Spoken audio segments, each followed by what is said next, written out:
देवराज इंद्र के अहंकार को भी तो समाप्त करना है। उन्होंने भी तो भगवान शंकर को पारिजात देने से मना कर दिया था। उन्हें इस धृष्टता का दंड तो मिलना ही चाहिए प्रभु। पृथ्वी पर संध्या वंदन का समय हो गया है। युद्ध नीति के अनुसार अभी आपके विश्राम का समय है। कल प्रातः फिर युद्ध शुरू होगा। मेरा आग्रह है कि आप देवलोक में ही मेरे महल में विश्राम करें। नहीं देवराज, इस समय हम दोनों युद्ध की दीक्षा में हैं और नीति के अनुसार हम आपका आश्रय नहीं ले सकते। और फिर आज तो शिवरात्रि है, भगवान शिव की आराधना का समय है। इसलिए हम अभी पारियात्र पर्वत पर जाकर विधि पूर्वक शिवरात्रि की पूजा करेंगे। जैसी आपकी इच्छा प्रभु। हे देवादिदेव महादेव, आज शिवरात्रि है और मेरे मन में आपके दर्शनों की बड़ी तीव्र लालसा है। कृपया मुझे अपने दर्शन दें।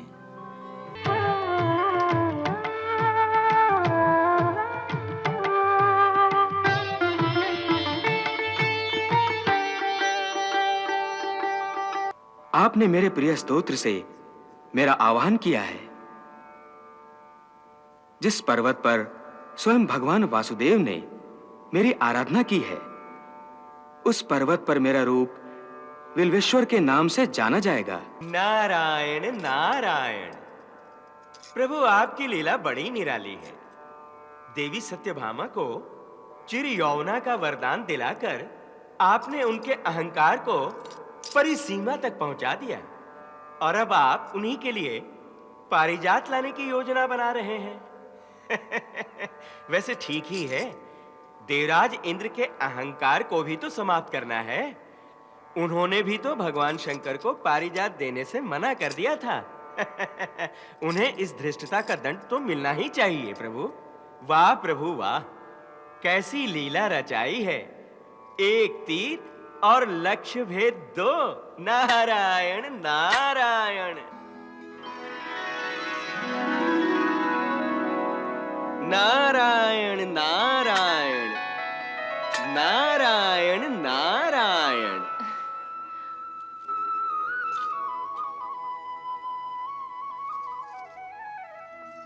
प्रणाम मुनिवर।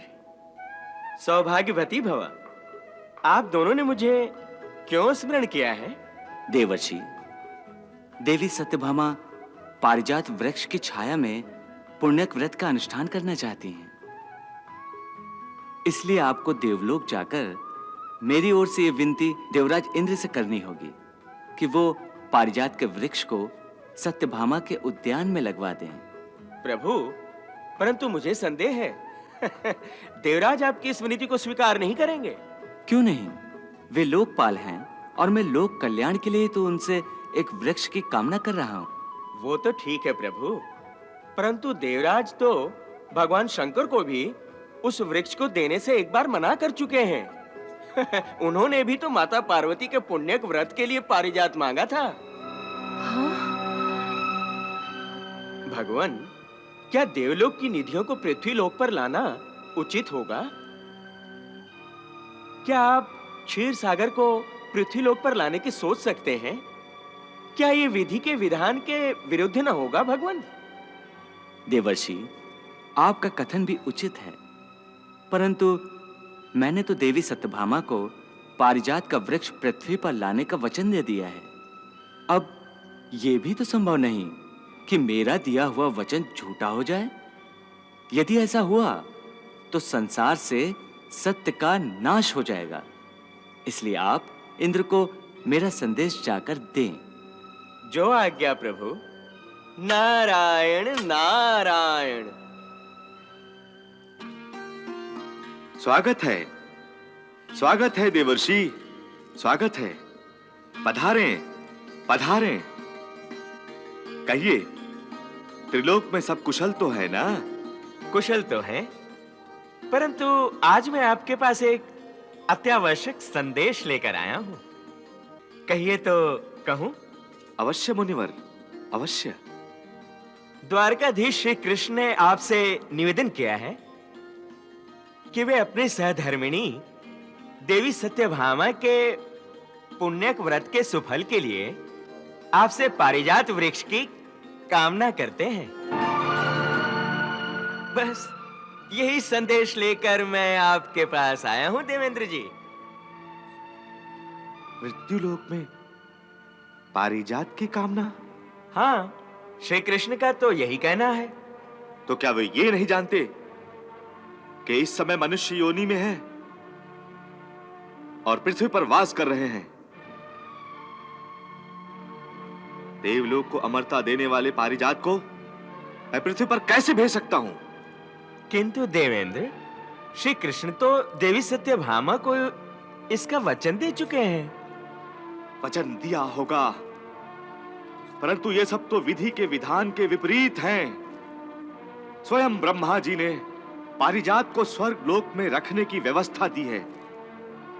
यदि पारिजात पृथ्वी पर चला गया तो भूलोक और स्वर्गलोक में फिर अंतर ही क्या रह जाएगा? मृत्युलोक में फिर देवता बनने की कामना ही कौन करेगा? जो अच्छा कर्म करते हैं उसे देवलोक में निवास का सुख मिलता है। यदि मानव पृथ्वी पर ही स्वर्ग के सुखों का भोग करने लगेंगे तो फिर हम देवताओं को यज्ञ का भोग कैसे प्राप्त होगा? हमारी तो मर्यादा ही समाप्त हो जाएगी मुनिवर।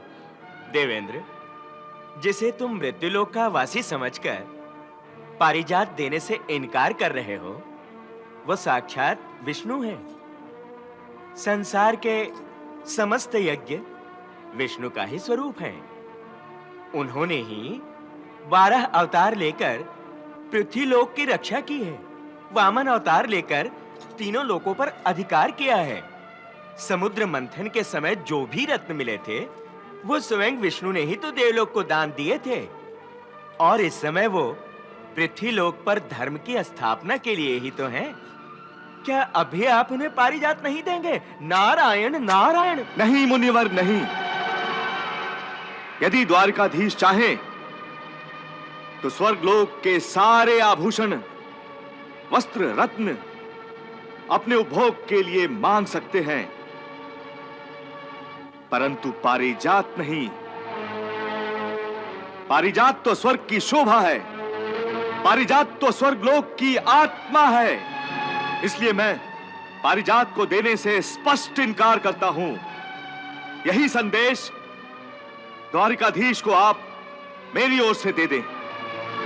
जैसी आपकी इच्छा देवेंद्र। नारायण नारायण नारायण नारायण नारायण नारायण।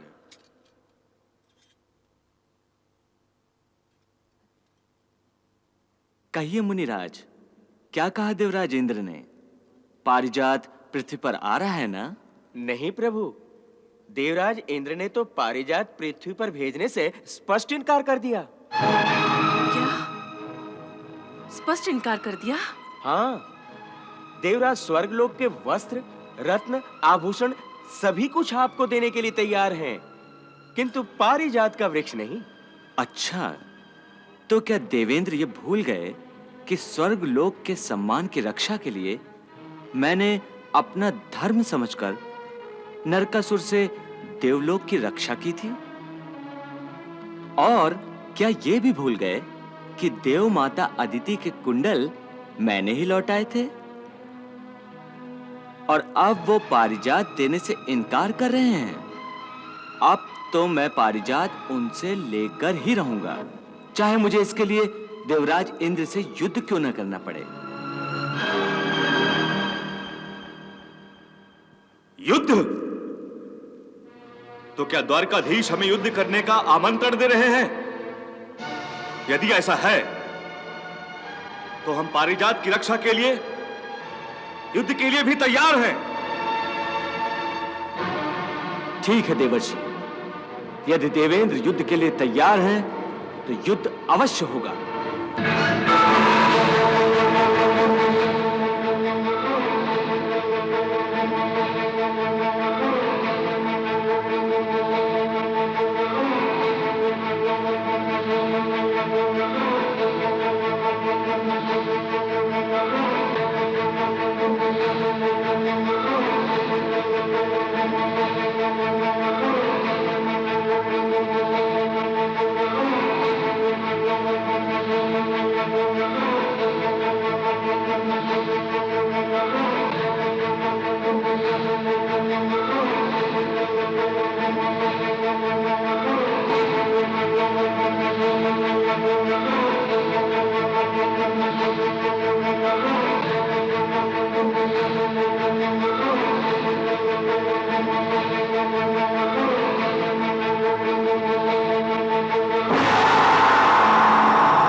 हे पारिजात, मुझे आपको लेकर पृथ्वीलोक में जाना है। आप मेरे साथ चलने की कृपा कीजिए।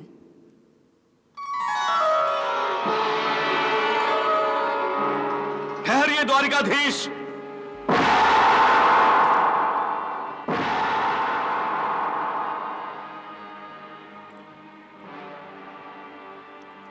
पारिजात देवलोक की संपत्ति है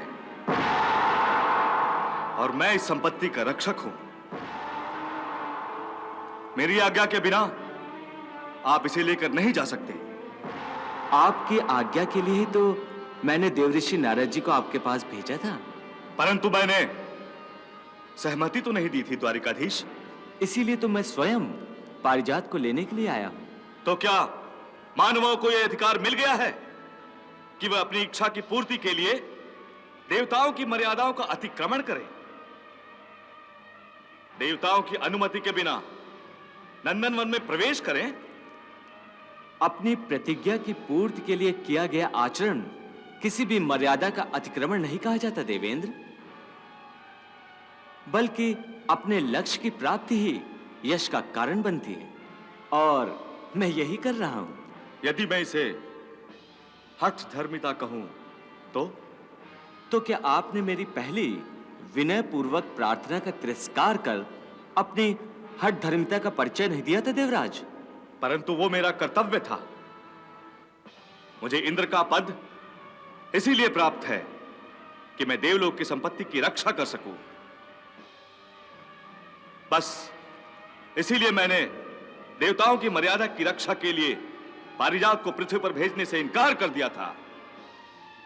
आपने मेरे प्रयोजन से परिचित होकर भी इनकार कर दिया, इसलिए अब मैं पारिजात को लेकर जा रहा हूं। तो फिर आपको मुझसे युद्ध करना होगा द्वारिकाधीश।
द्वारिकाधीश, पृथ्वी पर संध्या वंदन का समय हो गया है। युद्ध नीति के अनुसार अभी आपके विश्राम का समय है। कल प्रातः फिर युद्ध शुरू होगा। मेरा आग्रह है कि आप देवलोक में ही मेरे महल में विश्राम करें। नहीं देवराज, इस समय हम दोनों युद्ध की दीक्षा में हैं और नीति के अनुसार हम आपका आश्रय नहीं ले सकते। और फिर आज तो शिवरात्रि है, भगवान शिव की आराधना का समय है। इसलिए हम अभी पारियात्र पर्वत पर जाकर विधि पूर्वक शिवरात्रि की पूजा करेंगे। जैसी आपकी इच्छा प्रभु।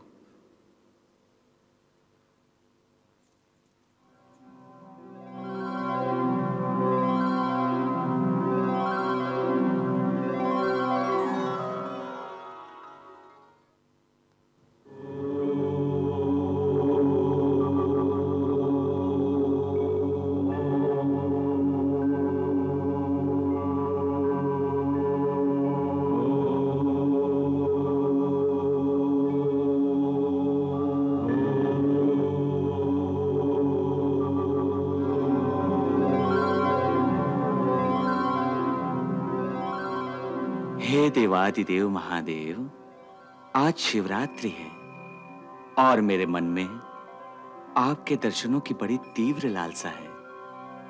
कृपया मुझे अपने दर्शन दें।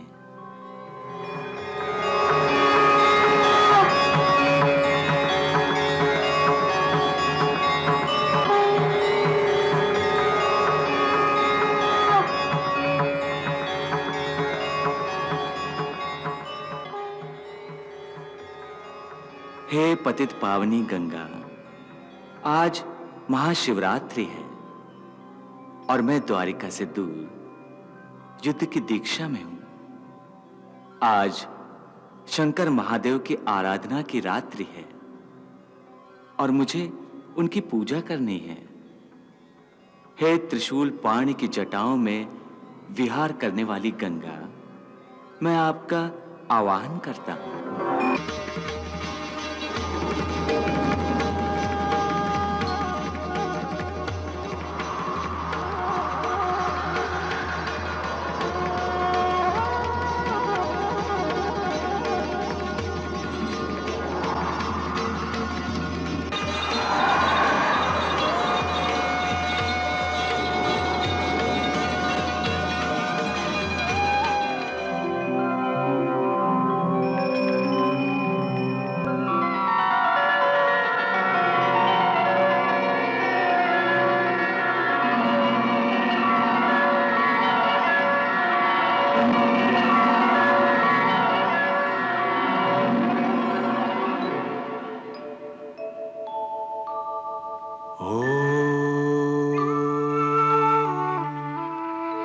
नमः शिवाय।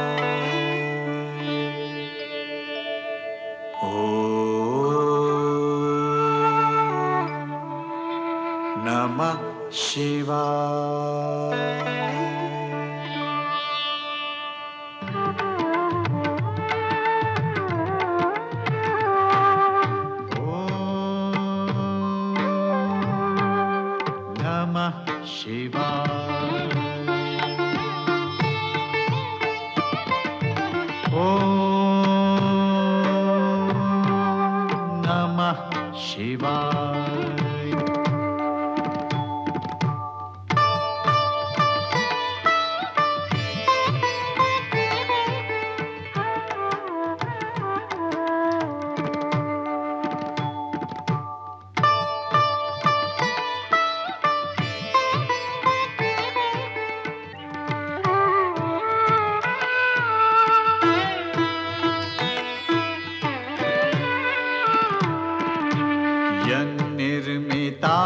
यन्निर्मिताङ्कर्ह्यपि कर्म पर्वणि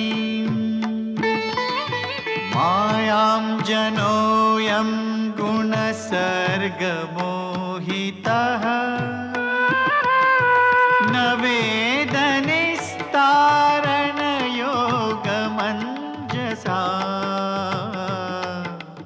तस्मै नमस्ते विलयोदयात्मने।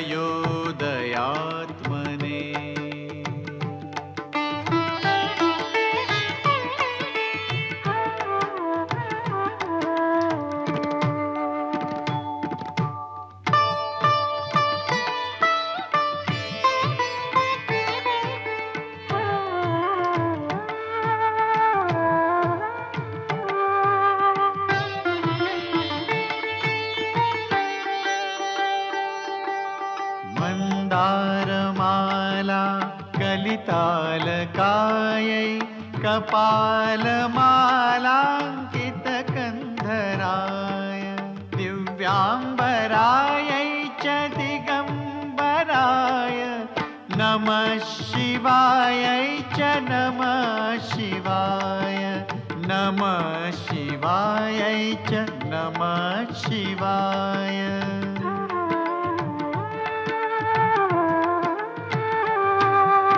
अम्भोधर श्यामलकुन्तलायै तडित्प्रभाताम्रजटाधराय निरीश्वरायै निखिलेश्वराय नमः शिवायै च नमः शिवाय नमः शिवायै च नमः शिवाय।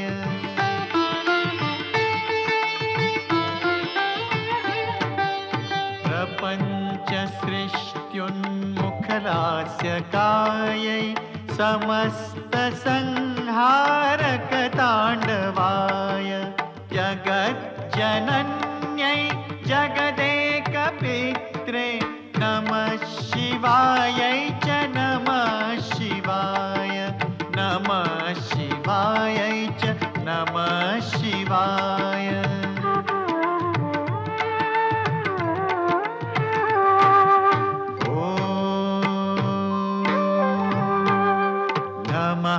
शिवाय ॐ नमः शिवाय ॐ नमः शिवाय नमः शिवाय नमः शिवाय ॐ नमः शिवाय नमः शिवाय नमः शिवाय ॐ नमः शिवाय नमः शिवाय नमः शिवाय ॐ नमः शिवाय नमः शिवाय नमः शिवाय ॐ नमः शिवाय। वासुदेव, मैं प्रसन्न हूं। आपने मेरे प्रिय स्तोत्र से मेरा आह्वान किया है। जिस पर्वत पर स्वयं भगवान वासुदेव ने मेरी आराधना की है, उस पर्वत पर मेरा रूप विल्वेश्वर के नाम से जाना जाएगा। आपने जिस स्तोत्र से मुझे पुकारा है, भविष्य में जो भी इस स्तोत्र से मेरी पूजा करेगा, उस पर मैं प्रसन्न रहूंगा। और जो इस जलधारा में स्नान करेगा, उसे गंगा स्नान का पुण्य प्राप्त होगा। बोलिए प्रभु, मेरे योग्य क्या सेवा है? भगवान, आप तो मेरे इष्ट हैं। आपसे सेवा नहीं, मुझे आशीर्वाद चाहिए। स्वयं को छोटा मानकर दूसरों को सम्मान देते हैं, यही आपके हृदय की विशालता का परिचायक है। समस्त सृष्टि के पालनहार होकर भी आप स्वयं को नगण्य बताते हैं। त्रिलोक के स्वामी होकर भी एक याचक की भांति विनम्र हैं, यही स्वयं आपकी महानता का परिचायक है। इसीलिए विजय तो आपकी होगी ही, परंतु क्या देवादिदेव? यही कि मैं आपके और देवराज इंद्र के युद्ध को देख रहा हूं। आप इंद्र पर घातक वार नहीं कर रहे हैं। मुझे तो ऐसा लग रहा है आप उसकी रक्षा कर रहे हैं वासुदेव। हाँ देव, मेरा उद्देश्य इंद्र का पराभव करना नहीं, मैं तो उसके अहंकार का नाश करना चाहता हूं। मैं पहले भी गोवर्धन पर्वत पर उसका ये अहंकार नष्ट कर चुका हूं, फिर भी उसने आपको भी पारिजात देने से इनकार कर दिया था, जिसके कारण आपको भगवती पार्वती के लिए स्वयं एक पारिजात वन का निर्माण करना पड़ा। इस समय वो मुझे भी पारिजात के लिए मना कर रहा है और स्वयं को एक सर्वोच्च सत्ता के रूप में प्रतिष्ठित कर रहा है। बस मैं उसके इसी अहंकार को तोड़कर पारिजात का वृक्ष पृथ्वी लोक पर ले जाना चाहता हूं। उसी के लिए आशीर्वाद दीजिए। अवश्य। कल आप पारिजात के साथ ही पृथ्वीलोक में जाएंगे वासुदेव।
कर रहे हो?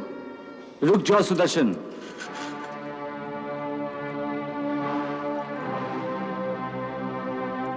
प्रणाम देव माता।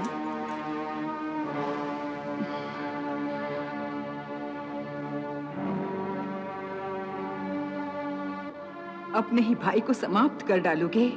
क्या तुम्हें याद दिलाने की आवश्यकता है कि वामन अवतार के समय मैंने ही तुम्हें जन्म दिया था?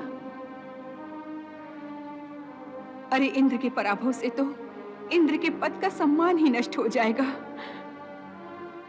कृष्ण, ये युद्ध रोक दो। जो आज्ञा देव माता।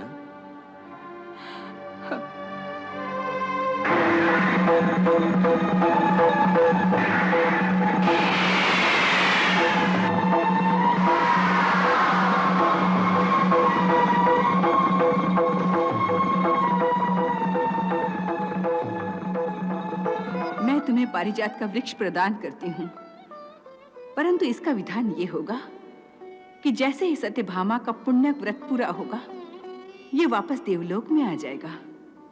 आपकी आज्ञा शिरोधार्य है देव माता। मुझे क्षमा करो द्वारकाधीश, क्षमा करो प्रभु। लो देवराज, मैं आपका वज्र वापस लौटाता हूं।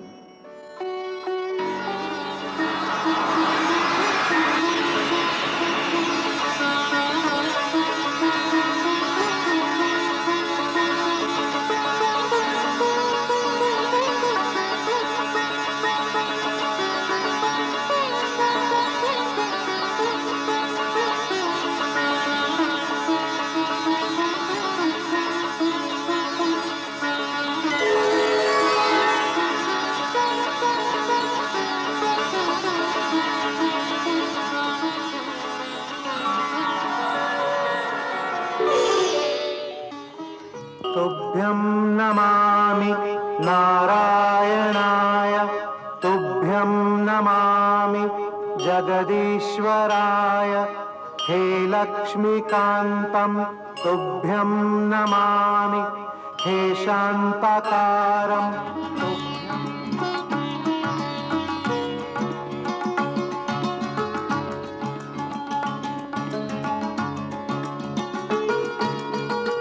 मुझे ऐसा वर दीजिए कि आपके बनाए हुए किसी भी प्राणी से मेरी मृत्यु ना हो, न मनुष्य से, न पशु से, न दैत्य से, न देवताओं से, न भीतर मरूं, न बाहर मरूं, न दिन में, न रात में, न अस्त्र से मरूं, न शस्त्र से, न पृथ्वी पर, न आकाश में। युद्ध में कोई भी मेरा सामना न कर सके। आपके बनाए हुए समस्त प्राणियों का मैं एक छत्र सम्राट हूं। इंद्र आदि लोकपालों में जैसी महिमा आपकी है, वैसी ही प्रतिष्ठा मेरी भी हो जाए। मुझे ऐसा ही वर दीजिए भगवान, मुझे ऐसा ही वर चाहिए। मैं यहाँ का भगवान हूँ। सारा संसार मेरे सामने भय से थर थर कांपता है।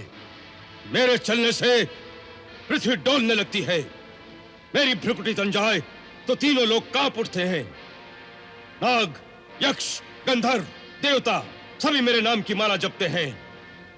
तीनों लोकों में सभी चल अचल प्राणी केवल मेरी पूजा करते हैं, परंतु केवल तू ही एक ऐसा है जिसने मेरी पूजा करना स्वीकार किया। क्या ये सत्य है? हाँ पिताश्री, ये सत्य है। ले जाओ इसे और इसकी जीवा काट दो। ये मुझे पापहीन करना चाहता था, प्राणहीन कर दो इसे। भैया, होलिका, तुम? आप तो जानते हैं कि मुझे वरदान मिला है कि अग्नि मुझे नहीं जला सकती। सो मैं उसे अपनी गोद में लेकर चिता पर बैठ जाती हूँ। इन लोगों से कह दो कि चारों ओर से आग लगा दें, वो अपने आप भस्म हो जाएगा।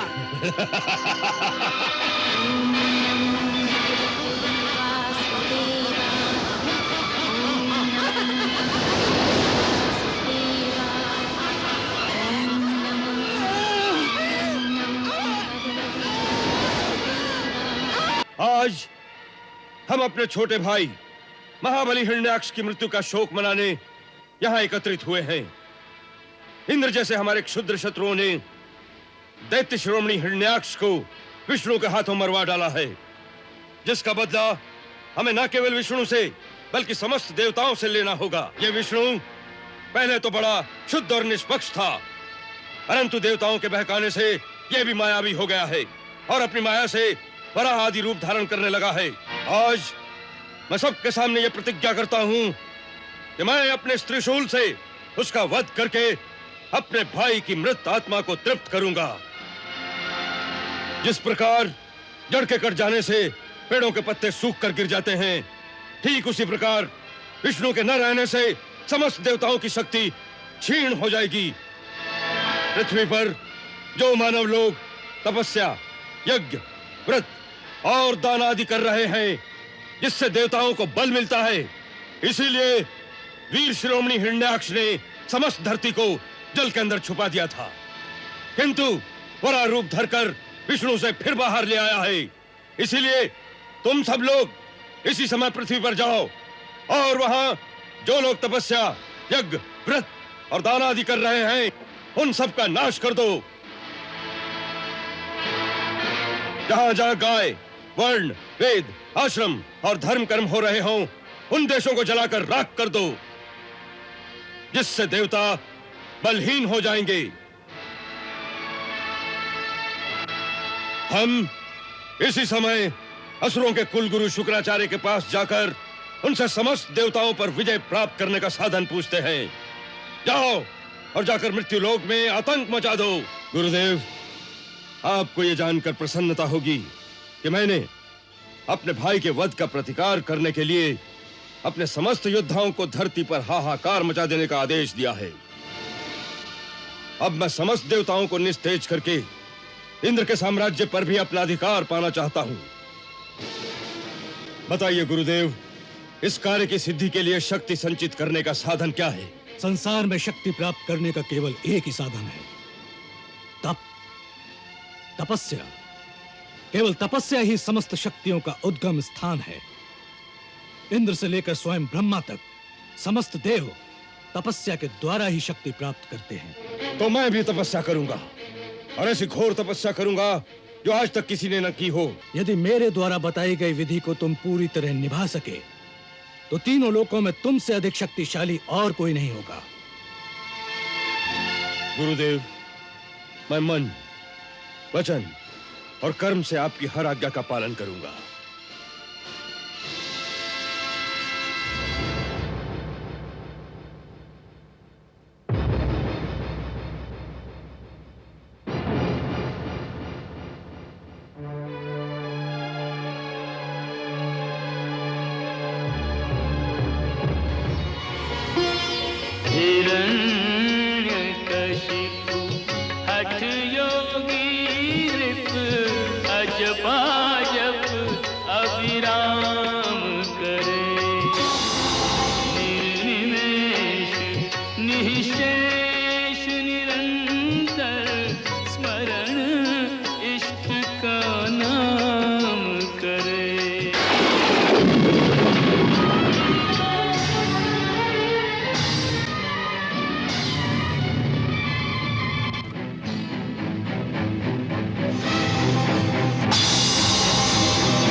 हे परमपिता ब्रह्मा, असुरराज हिरण्यकश्यप मंदराचल पर्वत की घाटी में अत्यंत कठोर तपस्या कर रहा है।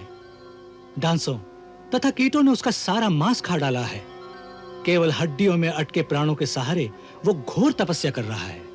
देवताओं के 100 वर्ष उसने बिना अन्न जल ग्रहण किए व्यतीत किए हैं। ऐसे कठोर तप की अग्नि को सहना देवताओं की शक्ति में नहीं है प्रभु। उसके तप की अग्नि और धूम्र ने तीनों लोगों को त्रस्त कर दिया है। कुछ निराकरण कीजिए प्रभु। निराकरण तो वरदान देने से ही होगा देवगणों। वरदान से वह आप सबका विनाश का भी वरदान मांग सकता है। किंतु हे पितामह, यदि वो इसी तरह से तपस्या करता रहा तो दैवी विधान से वो स्वयं ब्रह्म पद को भी प्राप्त हो सकता है। तब तो बड़ा ही अनर्थ हो जाएगा प्रभु। इसलिए शीघ्र कोई ऐसा उपाय कीजिए प्रभु, जिससे कि उसकी यह तपस्या यहीं पर समाप्त हो जाए। एवमस्तु।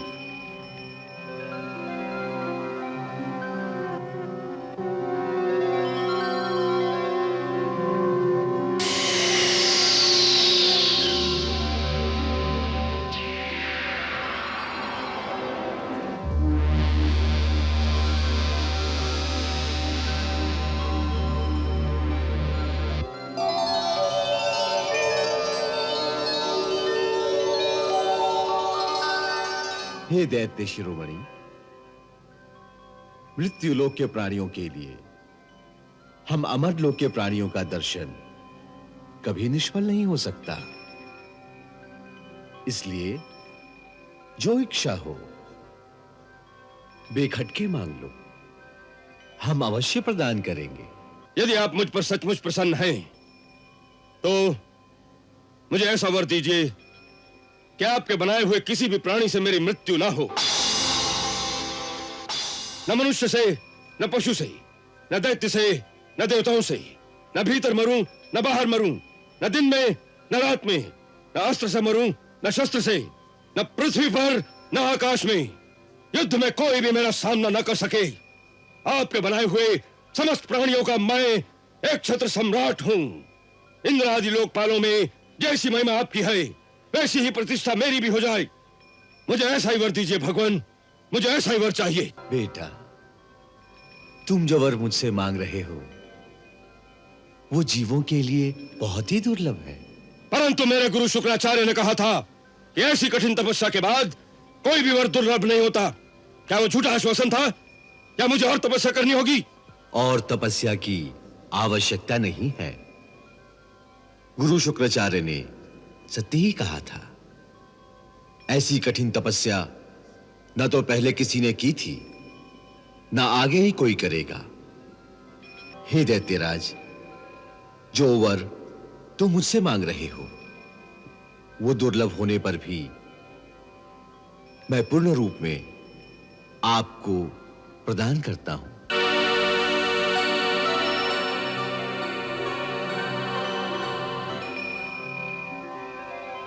हिरण्यकश्यप को ब्रह्मा जी के वरदान से जो दुर्लभ शक्ति प्राप्त हुई, उसका उपयोग यदि वह सात्विक और धार्मिक कार्यों के लिए करता, तो सारे ब्रह्मांड में स्वयं भगवान को छोड़कर उनसे महान और कोई नहीं होता। अच्छा प्राणी विजय और सफलता पाकर झुक जाता है, परंतु नीच प्राणी सफलता के मद में पागल हो जाता है। हिरण्यकश्यप स्वयं ब्रह्मा जी का पौत्र होकर भी अपने नीच संस्कारों के कारण इंद्रियों के विषय में रत था। इसलिए इतनी घोर तपस्या करके जब वरदान मांगने का समय आया, तो उसने केवल भोग विलास ही मांगा। उसकी बुद्धि ने उसे अपने विकास के स्थान पर विनाश का ही मार्ग दिखलाया और अपनी अपार शक्तियों के दुरुपयोग से उसने संसार में चारों ओर हाहाकार मचा दिया। सर्वप्रथम उसने इंद्र के स्वर्गलोक पर धावा बोल दिया।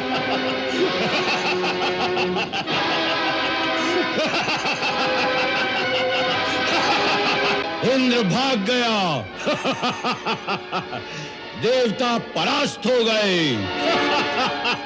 अब स्वर्ग पर भी हमारा राज्य है। मैं यहाँ का भगवान हूँ। हर कोई मेरी पूजा करे।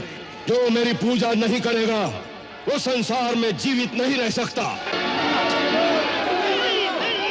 बोल, हिरण्यकश्यप तेरा भगवान है कि नहीं? बोल, बोल। इस प्रकार देवताओं सहित तीनों लोकों के प्राणी उस महादैत्य के आगे नतमस्तक हो गए। उस समय सारी सृष्टि में एक नन्हा सा बालक ही ऐसा था जो भगवान के नाम का निरंतर कीर्तन करता रहता था। वो उसी दैत्य का अपना पुत्र था, प्रहलाद, जो 5 वर्ष की अवस्था में ही ब्रह्मलीन होकर केवल भगवान श्री हरि का नाम जपता रहता था। ओम नमो भगवते वासुदेवाय। ओम नमो भगवते वासुदेवाय। उसे बहुत समझाया, डराया, धमकाया जाता रहा, परंतु वो बालक प्रभु की भक्ति से विमुख न हुआ। जब हिरण्याकश्यप को इसका पता चला तो उसके क्रोध का पारावार न रहा। मैं यहाँ का भगवान हूँ। सारा संसार मेरे सामने भय से थर थर कांपता है। मेरे चलने से पृथ्वी डोलने लगती है। मेरी भ्रुकुटी तन जाए तो तीनों लोग कांप उठते हैं। नाग, यक्ष, गंधर्व, देवता सभी मेरे नाम की माला जपते हैं। तीनों लोकों में सभी चल अचल प्राणी केवल मेरी पूजा करते हैं, परंतु केवल तू ही एक ऐसा है जिसने मेरी पूजा करना स्वीकार किया। क्या यह सत्य है? हाँ पिताश्री, ये सत्य है। क्यों? क्योंकि संसारी भक्ति के कारण नहीं, भय के मारे आपकी पूजा करके आपके अहंकार को बढ़ा रहा है, आपको कुमार्ग पर चला रहा है। परंतु मैं आपका पुत्र होकर आपको इस कुमार्ग से हटाकर सन्मार्ग पर लाना अपना कर्तव्य समझता हूँ।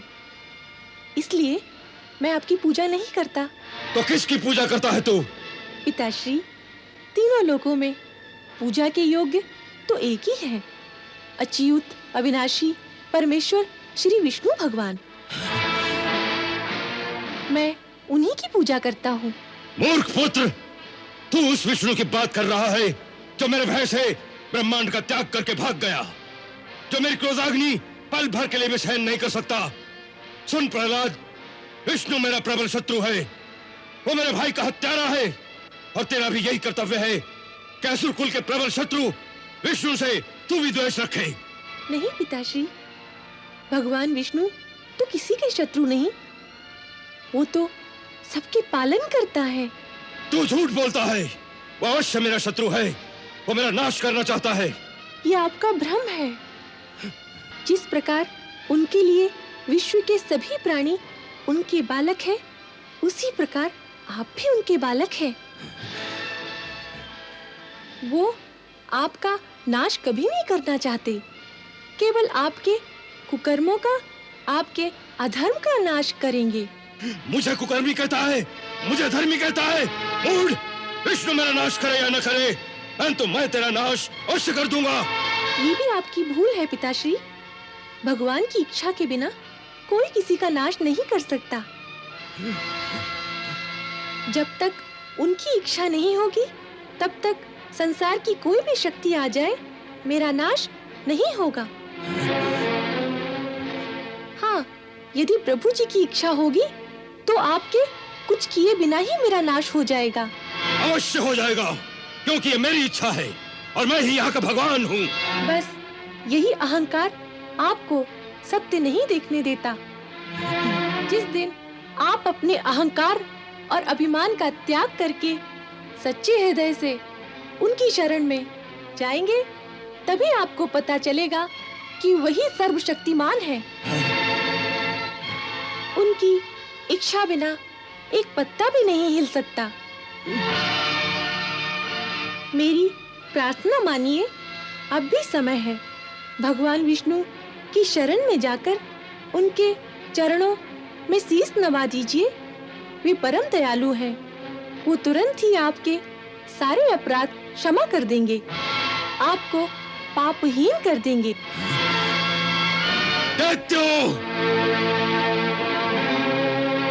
ले जाओ इसे और इसकी जीवा काट दो। ये मुझे पापहीन करना चाहता था, प्राणहीन कर दो इसे।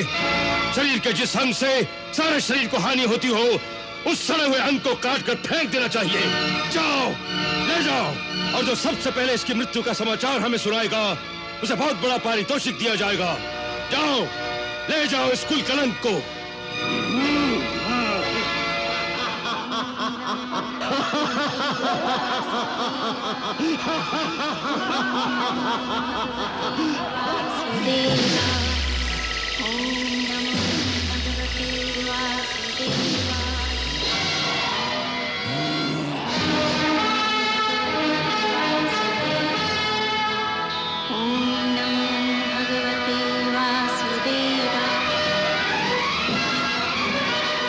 तुम्हें इतने सारे मिलकर भी उसे नहीं मार सके। अस्त्र काम नहीं करता तो जाओ उसे पहाड़ की चोटी से गिरा दो।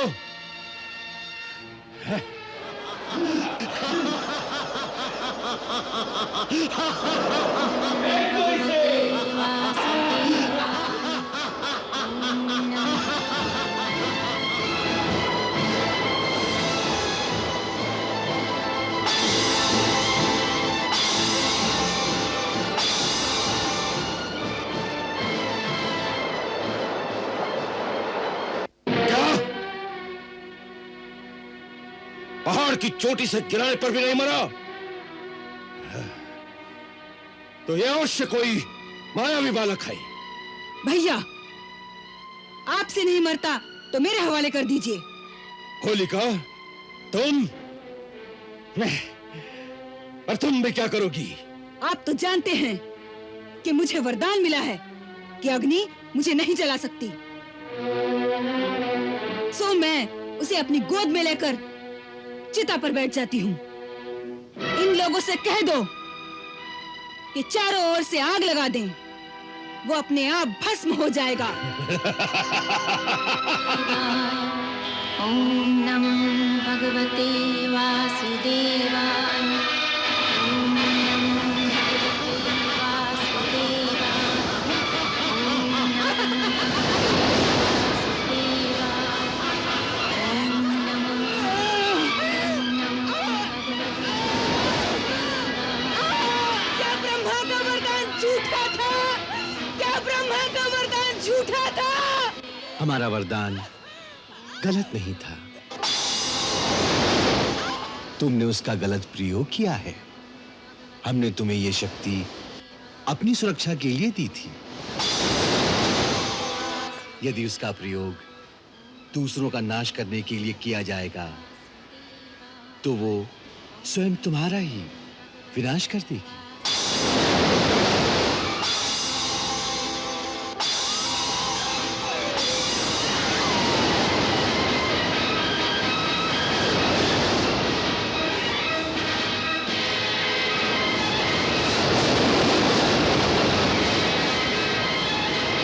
लज्जा नहीं आती तुम लोगों को?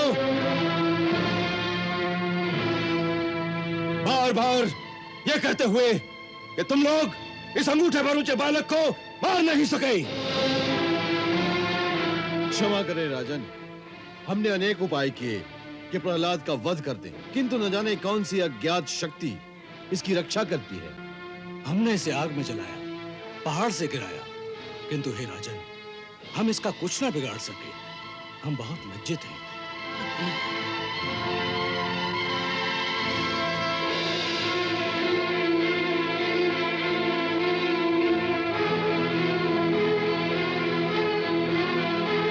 मूर्ख, तू बहुत उद्दंड हो गया है। तूने मेरी अनंत शक्ति को चुनौती दी है। मैं अभी तुझे यमपुरी पहुंचाता हूं। अब मैं तेरा काल बनकर तुझे धूल में मिलाता हूं। तू किसके बलबूते पर इतना घमंड कर रहा है? उसके बलबूते पर जो सबका बल है। पिताश्री, आपको भी वही बल देता है, न केवल मेरे और आपके, बल्कि संसार के समस्त बलवानों का बल भी केवल वही है। पिताश्री, भगवान श्री हरि बड़े ही दयालु है, इसलिए अब भी समय है कि आप अपना अभिमान त्याग कर उनकी शरण ले लें। वे अवश्य आपके अपराध क्षमा कर देंगे। आप क्रोध का त्याग करें पिताश्री। इतनी छोटी सी आयु में इतनी लंबी जिह्वा! अरे अभी तक तो तुम मेरे खाने जितना ऊंचा भी नहीं हुआ और मुझे शिक्षा देने लगा। पिताश्री, आप फिर भूल कर रहे हैं। आप जिसे मेरी छोटी सी आयु कहते हैं, वो मेरी नहीं, मेरे इस शरीर की आयु है। पिताश्री, मैं इस शरीर के अंदर आत्मा रूप में वास करता हूँ। उसकी आयु तो अनंत वर्षों की है। वो नित्य है, और फिर जिसे मैंने आत्मा कहा है, वो भी अंतिम सत्य नहीं है। आत्मा तो परमात्मा का भी प्रतिबिंब मात्र ही है। उस दृष्टि से हर शरीर में परमात्मा का ही वास है। वे मेरे शरीर में है, वही आपके शरीर में है, वही संसार के समस्त कण कण में है। जिसे आत्मज्ञान हो जाता है उसे शरीर नहीं दिखते, केवल परमात्मा ही दिखते हैं। कहाँ दिखता है तुझे तेरा परमात्मा? प्रत्येक वस्तु में, आकाश में, धरती में, हवा में, आप में, मुझ में, साधु संतों में और इन दैत्यों में भी। आप विश्वास कीजिए पिताश्री, वे सृष्टि के कण कण में है। यहाँ की हर वस्तु में भी? जी पिताश्री। इस महल में भी? जी पिताश्री, मैं तो उन्हें इस महल की हर वस्तु में देख रहा हूँ।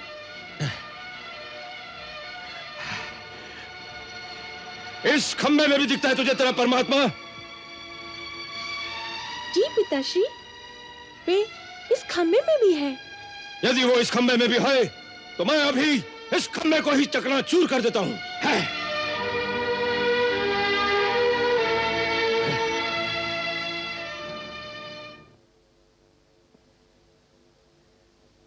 यदि इस खंबे में भी तेरा भगवान है तो आज न यह खंबा रहेगा न तेरा भगवान। यदि शक्ति है तेरे भगवान में तो बोल उससे, बचा ले अपने आप को, बचा ले अपने आप को।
हे असुरवंशी हिरण्यकश्यप, तुझे ब्रह्मा का वरदान था कि तू किसी ब्रह्मा की सृष्टि से नहीं मरेगा। तो भगवान नरसिंह ब्रह्मा की सृष्टि में नहीं है। ये न नर है न पशु, न सुर है न दैत्य। इस समय न दिन है न रात, संध्या वेला है। तुझे अस्त्र से मारा जा रहा है न शस्त्र से। तुझे नरसिंह भगवान अपने नखों से मार रहे हैं।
जय नरसिंह नारायण, अद्भुत छवि नारायण।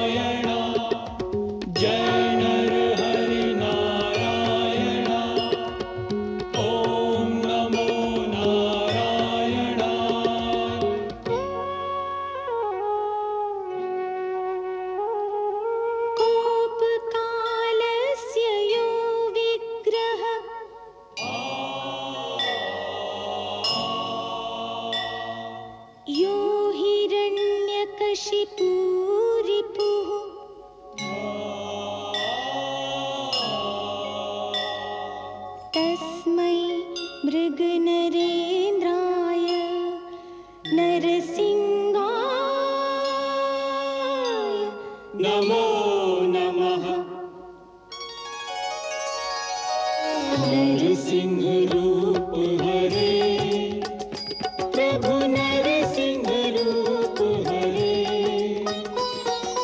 शांत शांत जगदीश्वर, कृपा करो परमेश्वर, चरण गहे तुम्हारे। ओम जय नरसिंह हरे।